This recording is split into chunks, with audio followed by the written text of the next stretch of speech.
ඉතින් අපිට මෙතනදී පේනවා අද මේ මෙතන ඉන්න ඕනෑම කෙනෙකුට නැගිටලා දේවල් චක්‍රය කියන්නේ දොස් වල චක්‍රය දක්වා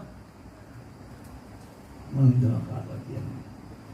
ඒකට හේතුව හොඳට හිතෙන් බලන්න පුළුවන්ද කියලා? බෑ.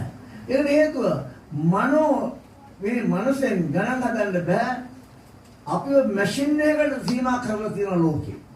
ඒක යක්ෂයාගේ වැඩක්. අපේ ධර්මයෙන් ඇහැට කරන්නේ. ෆෝන් එකේ දාලා තියෙන බයිබල් එක.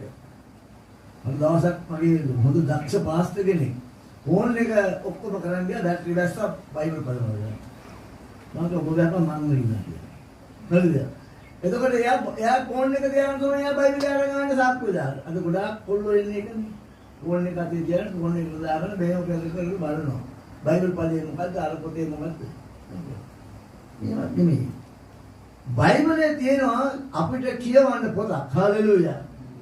ඒක සුද්ධාත්මනාසිකුළු ලියවිල්ල බාල්දු කරලා ඉවරයි. සමාජය තුළ. මේක ගොඩක් පාස්ටර් සාධක කරනවා.